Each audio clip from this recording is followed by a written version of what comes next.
Hello everyone, welcome back to my YouTube channel Saini learning classes. मैं हूं आपके educator Neha Saini. आज हम डिस्कस करने वाले हैं पार्ट 2 ऑफ यूसेट एग्ज़ाम, जो कि 2024 यानी कि 7 जनवरी 2024 को हुआ था। हमने इसकी 15 क्वेश्चंस ऑलरेडी डिस्कस कर चुके हैं पार्ट 1 के अंदर। अब हम पार्ट 2 के अंदर उसके नेक्स्ट क्वेश्चन जो है वो डिस्कस करने वाले हैं। इसमें 16 क्वेश्चन हैं। Exploratory research studies mainly used for, यानी कि जो एक्सप्लोरेटरी रिसर्च है उसकी जो स्टडीज़ है वो किस लिए यूज़ की जाती है। सबसे पहले तो आपको इसका मतलब पता होना चाहिए। एक्सप्लोरेटरी रिसर्च का मतलब क्या है? एक्सप्लोर करना। ठीक है, ये एक तरह की मैथडोलॉजिकल अप्रोच होती है जिसके अंदर आप क्या करते हैं? एक्सप्लोर करते हो रिसर्च को। यानी कि प्रीवियसली इसके बारे में आपके पास ज़्यादा नॉलेज नहीं है डेप्थ में, लेकिन उसके बारे में पढ़ के उसकी प्रीवियसली नॉलेज आप कलेक्ट करके, यानी कि इन्फॉर्मेशन को कलेक्ट करके आप क्या करते हो? एक प्रॉब्लम को डिफाइन करते हो और उसके हिसाब से सजेस्ट करते हो हाइपोथेसिस। उसको हम क्या बोलते हैं? एक्सप्लोरेटरी रिसर्च बोलते हैं। ठीक है, तो ऑप्शन नंबर 4 जो है वो सही होगा। नेक्स्ट है type 1 is defined as the probability 2, यानी कि जो टाइप 1 एरर है वो डिफाइन करता है प्रोबेबिलिटी को। तो इसका आंसर है ऑप्शन नंबर ए। ये क्या करता है? Reject the hypothesis when it is true. Type 1 और टाइप 2 दो तरह के एरर होते हैं। ठीक है, टाइप 1 में क्या होता है कि इसके अंदर आप क्या करते हो? रिजेक्ट कर देते हो हाइपोथेसिस को, जबकि वो ट्रू होती है। टाइप 2 क्या होता है? इसके अंदर आप रिजेक्ट नहीं करते हाइपोथेसिस की, जबकि वो फॉल्स होती है, यानी कि आप उस हाइपोथेसिस को एक्सेप्ट कर लेते हो जो कि फॉल्स है। तो उसको हम क्या बोलते हैं? फॉल्स नेगेटिव बोलते हैं टाइप 2 एरर को। टाइप 1 एरर को हम बोलते हैं फॉल्स पॉजिटिव। नेक्स्ट क्वेश्चन है which one of the following section of the research first section of the research paper, यानी कि पहला सेक्शन क्या होता है रिसर्च पेपर का? वो क्या आपका इंट्रोडक्शन होता है। कुछ लोग कहेंगे कि मैम एब्स्ट्रैक्ट सबसे पहले हमें दिखाई देता है। देखो, एब्स्ट्रैक्ट क्या होता है? एक तरह का एडवर्टाइजमेंट होता है। आप उसके थ्रू क्या करते हो? अपने जो पेपर है आप उसको एडवर्टाइज करते हो। सबसे पहले आप कहीं भी अगर रिसर्च पेपर अपना पब्लिश करते हो तो आप एब्स्ट्रैक्ट आप उसको प्रोवाइड कराते हो। ठीक है, वो क्या बनाता हो? आप एक तरह का एडवर्टाइजमेंट है अपने पेपर को अट्रैक्टिव दिखाने के लिए। उसकी जो मेन सार होता है उसमें आप वो किसके थ्रू दिखाते हो? एडवर्टाइज किसके थ्रू करते हो? एब्स्ट्रैक्ट के थ्रू करते हो। लेकिन अगर हम सेक्शन की बात करें, पेपर का जो पहला सेक्शन होता है वो क्या होता है? आपका इंट्रोडक्शन होता है। नेक्स्ट क्वेश्चन है आपका पैसेज के रिगार्डिंग। इस पैसेज को आप अच्छी तरह से पढ़ लीजिए। 19 से लेकर 23 के जितने भी क्वेश्चन है वो सारे इस पैसेज के रिगार्डिंग है। ठीक है, ये जो पैसेज था वो बेसिकली था denigration of women in photographs, advertisement and films के अंदर। ठीक है, तो सबसे पहला जो इसका क्वेश्चन है इसको आप अच्छे से पढ़ लीजिए। इसका सबसे पहला क्वेश्चन है the passage says that the bill to prohibit media exploration of women is, यानी कि ये जो बिल है वो क्या कर रहा है? प्रोहिबिट कर रहा है मीडिया एक्सप्लोरेशन ऑफ वुमेन को। तो ऑप्शन कौन सा सही होगा?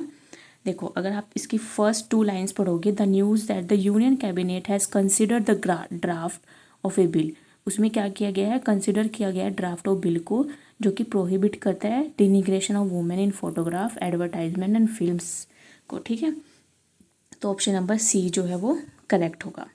कुछ लोग कहेंगे कि ऑप्शन नंबर बी भी सही होना चाहिए, लेकिन मेरे अकॉर्डिंग जो है वो ऑप्शन नंबर सी जो है वो करेक्ट होगा, क्योंकि जो पैसेज के अकॉर्डिंग अगर मैं देखूँ तो ड्राफ्ट तैयार किया गया जो कि प्रोहिबिट करता है डिनिग्रेशन ऑफ वुमेन्स को। ठीक है, नेक्स्ट है famine sex appeal is use in advertisement, यानी कि जो एडवर्टाइजमेंट में जो फेमाइन सेक्स अपील की जा रही है वो क्यों की जा रही है?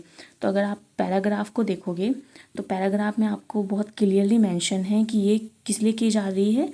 अट्रैक्ट करने के लिए और अटेंशन गेन करने के लिए उस तरह की पॉपुलेशन या पीपल को जो कि उस प्रोडक्ट को यूज़ करना चाह रहे हैं। ठीक है, तो यहाँ पे क्या होगा आपका? Get the attention of prospective customers, यानी कि उस जो आप प्रोडक्ट बेच रहे हैं उस की जो प्रस्पेक्टिव कस्टमर्स हैं उनको अट्रैक्ट करने के लिए ये चीज़ें यूज़ की जा रही हैं।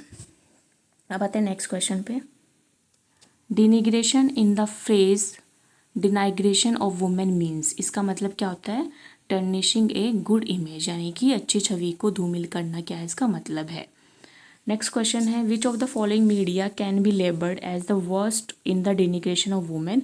अगर आप देखेंगे पैराग्राफ में तो तीनों जो मीडिया, तीन तरह की मीडिया जो है वो इसके अंदर इन्वॉल्व है। ये देखिए यहाँ पे इन्होंने बताया गया है कि जो तीनों तरह के मीडिया हैं वो क्या कर रहे हैं, 3 मीडिया जो है वो इन्वॉल्व है। ठीक है, यानी कि ये जो गलत इमेज जो जा रही है वो किसके थ्रू जा रही है, इन तीनों तरह के मीडिया के थ्रू जा रही है। नेक्स्ट क्वेश्चन है based on the passage which of the following is responsible for provoking molestation of women in public places. तो ये इसका आंसर होगा emulation of films in real life. अगर आप पैसेज देखेंगे, ये अगर आप लास्ट लाइंस पढ़ोगे तो इसमें बहुत क्लियरली मेंशन है कि by showing heroes misbehaving with heroines and easily getting away with it films invite emulation in real life resulting in the molestation of women in public places. ठीक है, तो ये क्या था पूरा आपका इस पैराग्राफ से रिलेटेड जो है ये क्वेश्चंस थे। आप इस पैराग्राफ को पढ़ के जो ये क्वेश्चंस करोगे बहुत इजी क्वेश्चंस थे, आप इजीली इनको कर सकते हो। अब आते हैं नेक्स्ट क्वेश्चन पे। नेक्स्ट क्वेश्चन है कम्युनिकेशन नीड्स है। कम्युनिकेशन के लिए हमें क्या चाहिए, सेंडर चाहिए, रिसीवर चाहिए और चैनल चाहिए। So option number D is correct. अब आते हैं क्वेश्चन नंबर 25 पे। इसके अंदर बोला गया है कि microphone is a hi fi instrument. Microphone क्या है, एक हाई फाई इंस्ट्रूमेंट है। इसमें फाई का मतलब क्या होता है, फिडिलिटी। और अगर आपसे हाई का मतलब पूछा जाए, HI का मतलब पूछा जाए तो उसका मतलब क्या होता है, हाई, HIGH हाई। ठीक है, FI का मतलब होता है फिडिलिटी। नेक्स्ट क्वेश्चन है in which year UGC started education programme on TV। UGC ने कौन से ईयर में एजुकेशन प्रोग्राम को स्टार्ट किया था, 1984 में। नेक्स्ट क्वेश्चन है teachers communication will be more effective if. अगर टीचर का जो कम्युनिकेशन है बहुत ज़्यादा इफेक्टिव हो सकता है कब। एक ऑप्शन नंबर A और B में मुझे कन्फ्यूज़न था, लेकिन B as a better option मैंने चूज़ किया है। वो क्यों, क्योंकि अगर टीचर के कम्युनिकेशन की बात हो रही है तो इसके अंदर बहुत ज़्यादा इफेक्टिव कब होगी, जब वो स्टूडेंट से कम्युनिकेट करेंगे। स्टूडेंट से कम्युनिकेट कब करेंगे, जब स्टूडेंट को, मान लो आप कोई टॉपिक पढ़ा रहे हो, अगर आप उस स्टूडेंट से उसकी प्रीवियस नॉलेज से क्वेश्चंस करोगे तो वो क्या करेगा, आपसे कम्युनिकेट करेगा और आपके टीचिंग लर्निंग प्रोसेस बहुत अच्छा होगा। ठीक है, यानी कि टीचर की कम्युनिकेशन बहुत ज़्यादा इफेक्टिव होगी। लेकिन ऑप्शन नंबर A भी जो है वो भी सही हो सकता है, क्योंकि इसमें क्या कर रहा है, teacher good number of instruction aid को प्रिपेयर कर रहा है। ठीक है, लेकिन यहाँ पे टीचर कम्युनिकेशन की बात की गई है तो ऑप्शन नंबर B जो है वो मच मोर बेटर, मैं कहूँगी कि वो करेक्ट होना चाहिए। नेक्स्ट है communication will be effective if it is. Communication कब इफेक्टिव हो सकती है, अगर वो रिसीव की जाए जैसे कि सेंडर ने भेजी है। ठीक है, अगर वो रिसीवर जो है वो रिसीव करे सेम एज जो कि सेंडर ने भेजी है तो कम्युनिकेशन जो है वो बहुत ज़्यादा इफेक्टिव हो सकती है।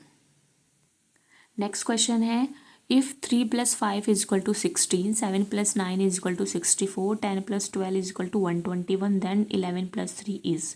देखो सिंपल सी इसमें चीज़ थी, 3 + 5 क्या होता है आपका 8 हो गया। 8 को अगर आप हाफ करोगे तो कितना आ जाएगा 4, 4 का स्क्वायर क्या होगा 16। इसी तरह से 7 + 9 है वो क्या है 16 है, 16 को हाफ करोगे कितना आएगा 8, 8 का स्क्वायर क्या होता है 64। नेक्स्ट है 10 + 12 ये क्या होगा 22, 22 को हाफ करोगे तो 11, 11 का स्क्वायर 121। ऐसे 11 + 3 है, 11 + 3 को प्लस करोगे कितना 14, 14 को हाफ करोगे 7, 7 का स्क्वायर 49। बहुत ईजी था। ठीक है, नेक्स्ट क्वेश्चन है 30, लास्ट क्वेश्चन है आज की वीडियो के लिए। तो इसमें क्या पूछा गया है कि find the missing character from among the given alternative. आपको इसमें से मिसिंग करेक्टर को ढूंढना है। तो जब आप देखोगे सबसे पहले आप यहाँ पे देखो, यहाँ पे क्या दे रखा है 6 और 3, 6 और 3 को प्लस करोगे क्या आएगा 9, तो 9 का स्क्वायर क्या हो गया 81।